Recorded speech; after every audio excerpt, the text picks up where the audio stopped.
after a 33-year leave of absence from his alma mater, I am pleased to present to you Dr. William Gates.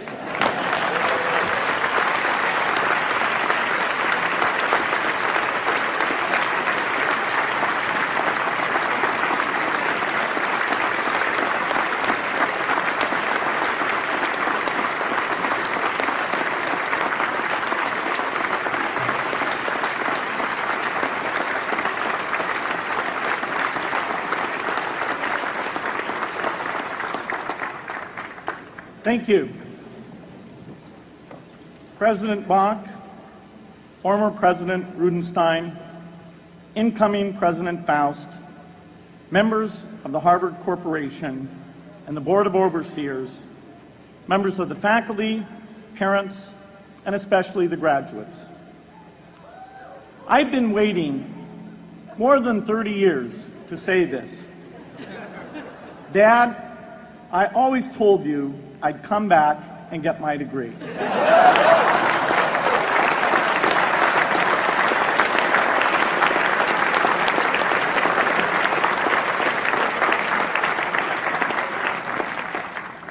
I want to thank Harvard for this honor.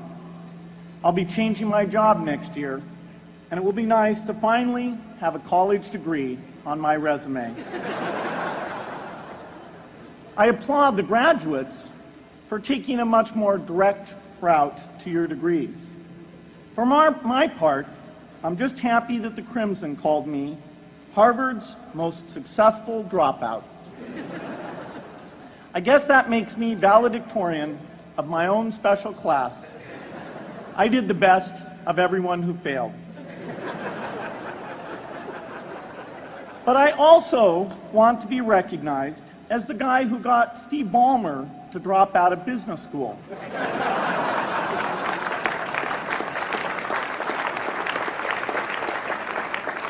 I'm a bad influence. That's why I was invited to speak at your graduation. If I'd spoken at your orientation, fewer of you might be here today.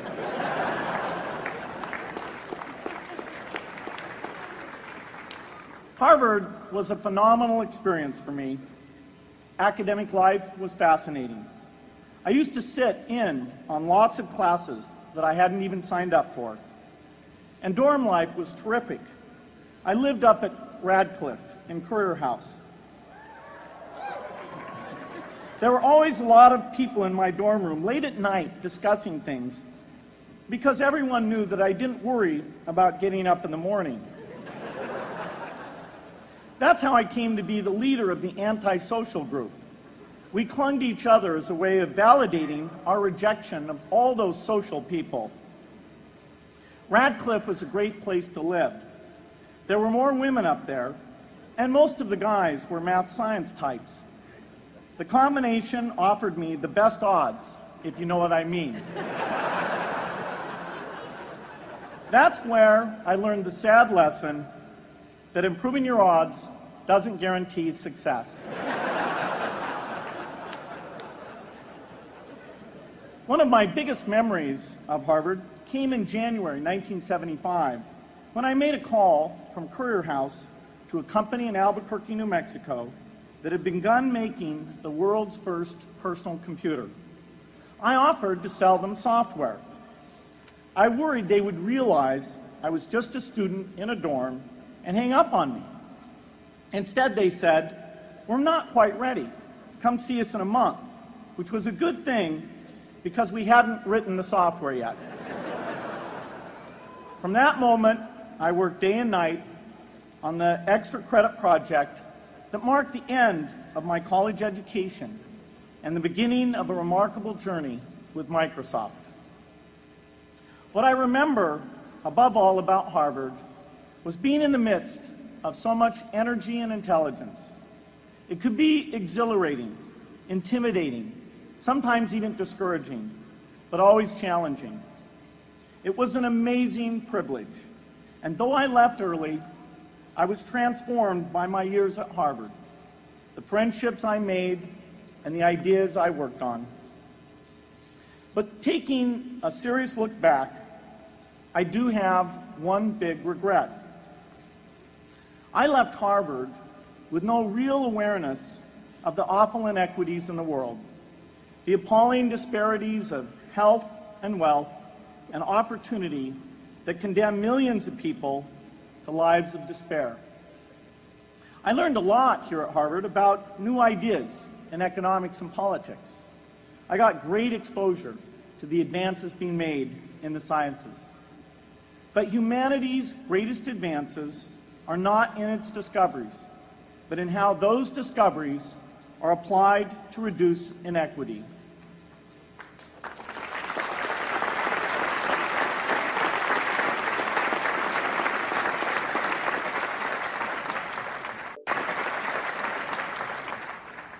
Whether through democracy, strong public education, quality health care, or broad economic opportunity, reducing inequity is the highest human achievement. I left campus knowing little about the millions of young people cheated out of educational opportunities here in this country. And I knew nothing about the millions of people living in unspeakable poverty and disease in developing countries. It took me decades to find out. You graduates came to Harvard at a different time. You know more about the world's inequities than the classes that came before. In your years here, I hope you've had a chance to think about how, in this age of accelerating technology, we can finally take on these inequities and we can solve them.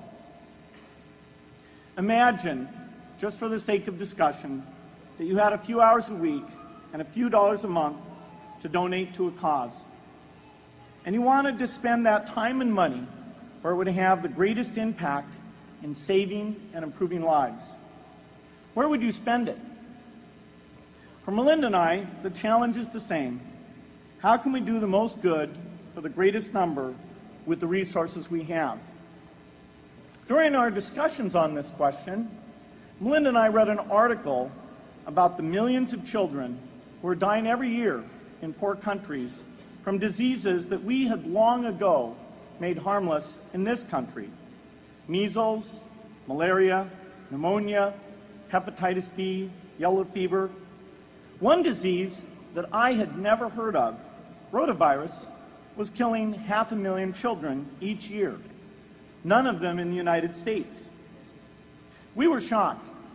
We had assumed that if millions of children were dying and they could be saved, the world would make it a priority to discover and deliver the medicines to save them. But it did not.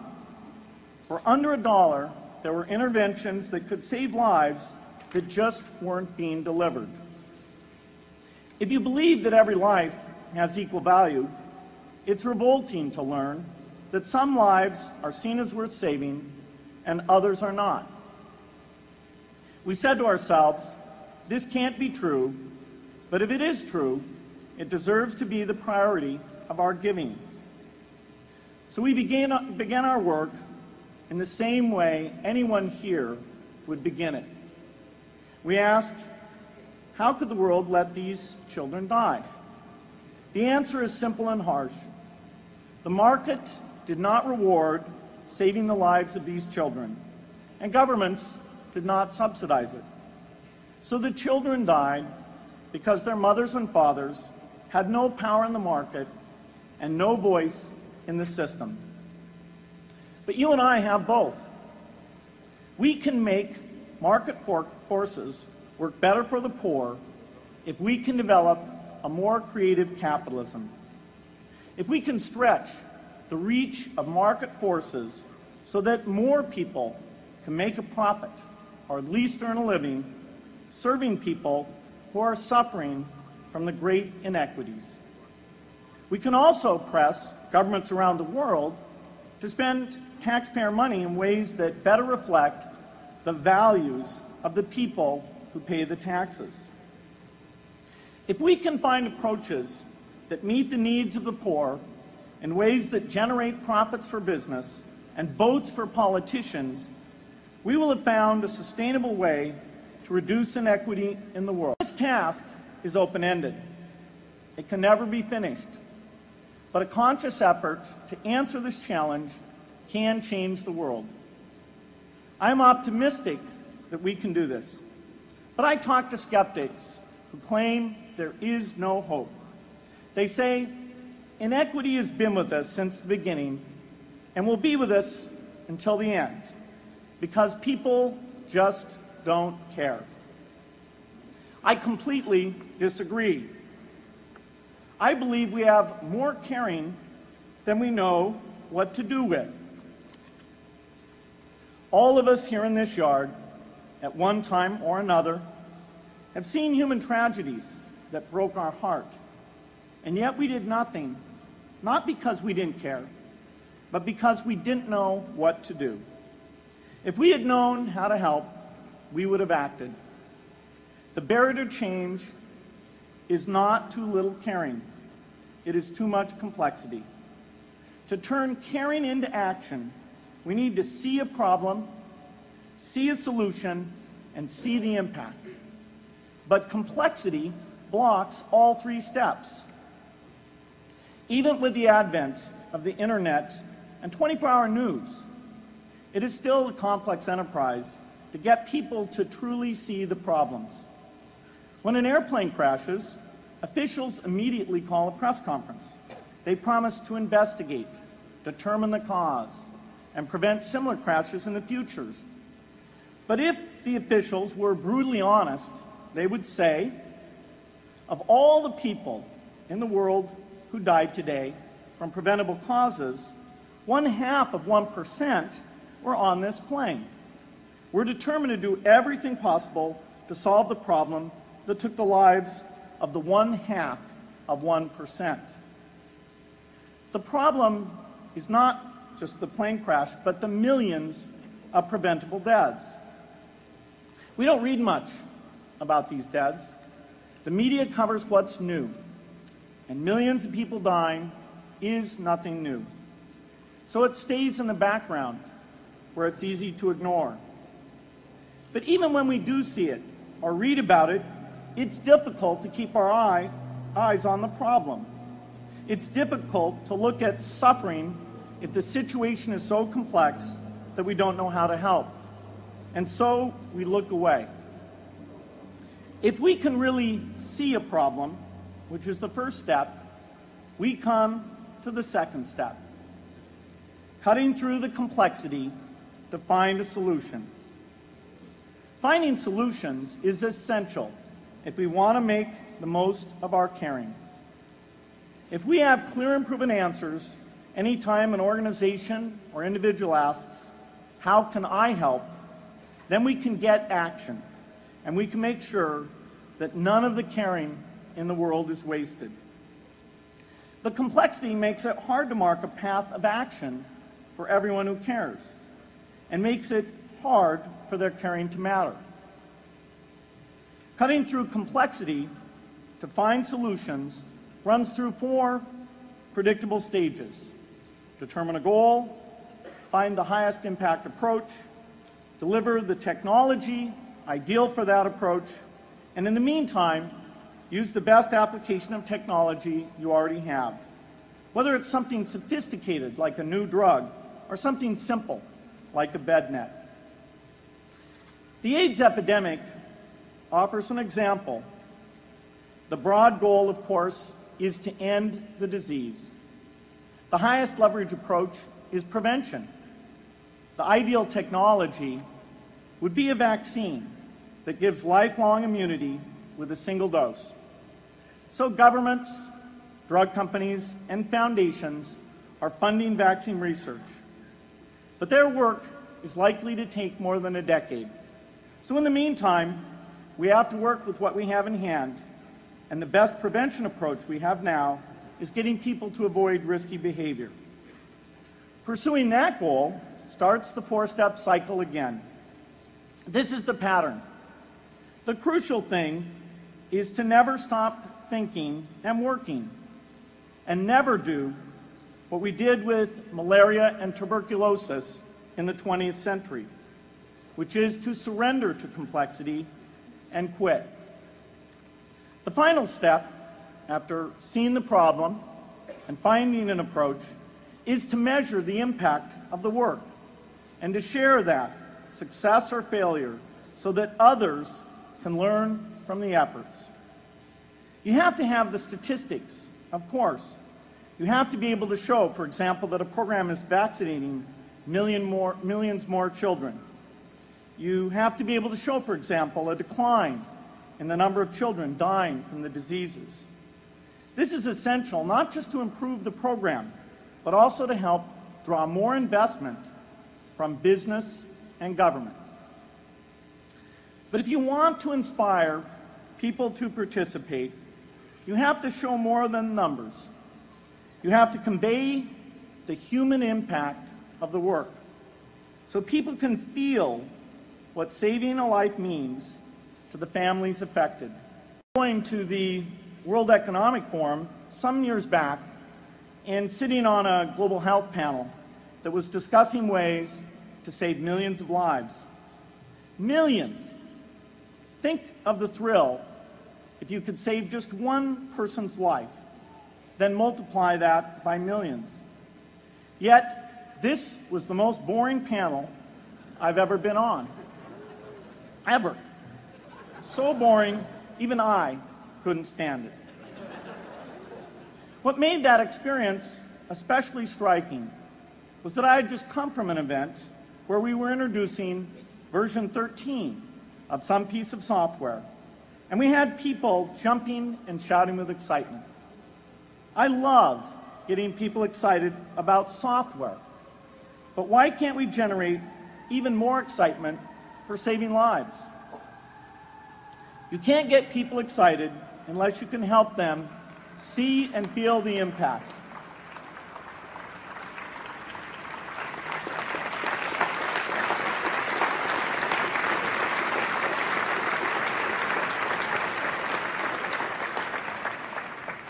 The way to do that is another complex question. Still, I'm optimistic. Yes, inequity has been with us forever, but the new tools we have to cut through complexity have not been with us forever. They are new. They can help us make the most of our caring, and that's why the future can be different from the past. The defining and ongoing innovations of this age, biotechnology, the personal computer, and the internet, give us a chance we've never had before to end extreme poverty and end death from preventable disease. 60 years ago, George Marshall came to this commencement, and he announced a plan to assist the nations of post-war Europe.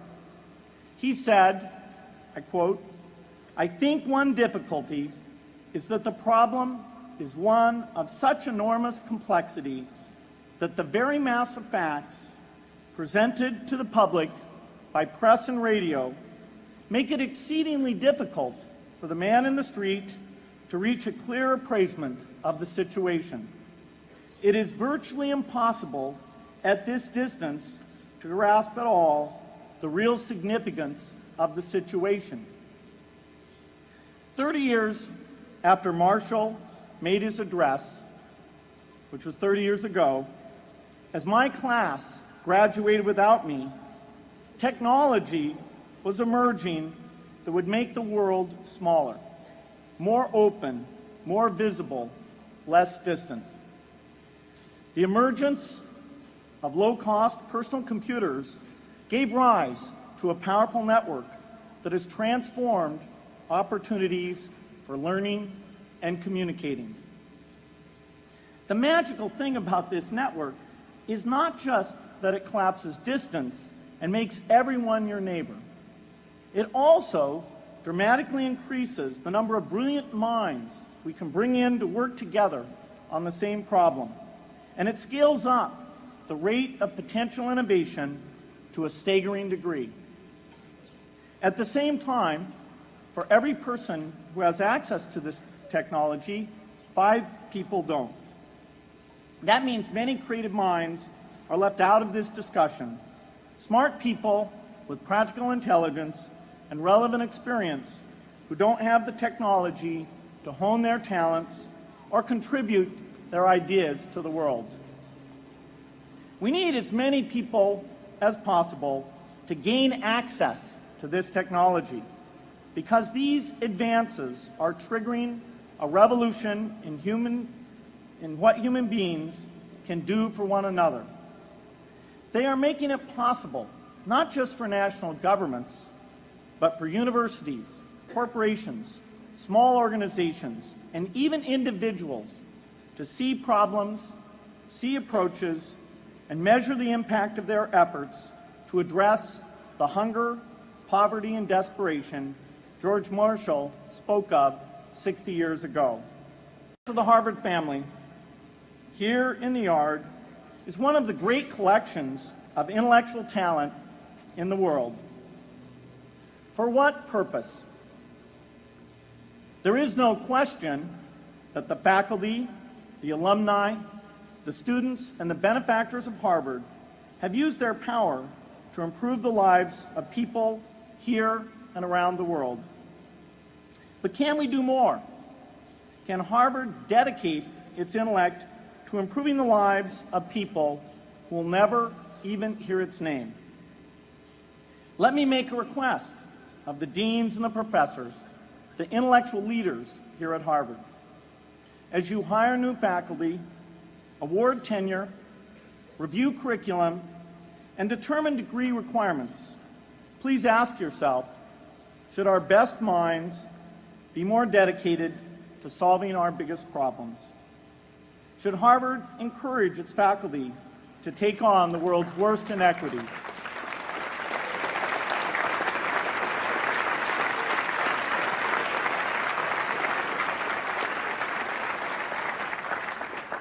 Should Harvard students know about the depth of global poverty, the prevalence of world hunger, the scarcity of clean water, the girls kept out of school, the children who die from diseases we can cure?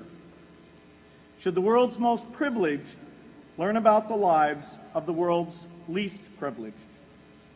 These are not rhetorical questions.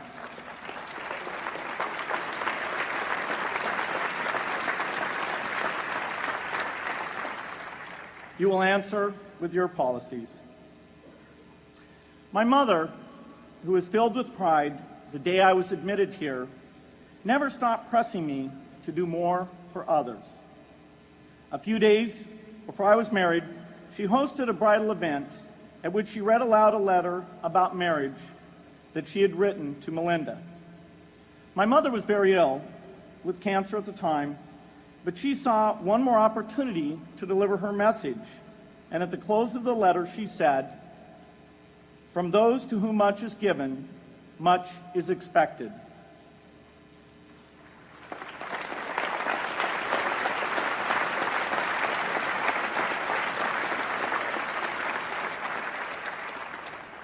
When you consider what those of us here in this yard have been given in talent, privilege, and opportunity, there is almost no limit to what the world has a right to expect from us. In line with the promise of this age, I want to exhort each of the graduates here to take on an issue, a complex problem, a deep inequity, and become a specialist on it. If you make it the focus of your career, that would be phenomenal. But you don't have to do that to make an impact. For a few hours every week, you can use the growing power of the internet to get informed, find others with the same interests, see the barriers, and find ways to cut through them. Don't let complexity stop you. Be activists. Take on big inequities. I feel sure it will be one of the great experiences of your lives. You graduates are coming of age in an amazing time. As you leave Harvard, you have technology that members of my class never had. You have awareness of global inequity, which we did not have. And with that awareness, you likely also have an informed conscience that that will torment you if you abandon these people whose lives you could change with modest effort. You have more than we had. You must start sooner and carry on longer. And I hope you will come back here to Harvard 30 years from now and reflect on what you have done with your talent and your energy. I hope you will judge yourselves not on your professional accomplishments alone, but also on how well you have addressed the world's deepest inequities, on how well you treated people a world away who have nothing in common with you but their humanity. Good luck.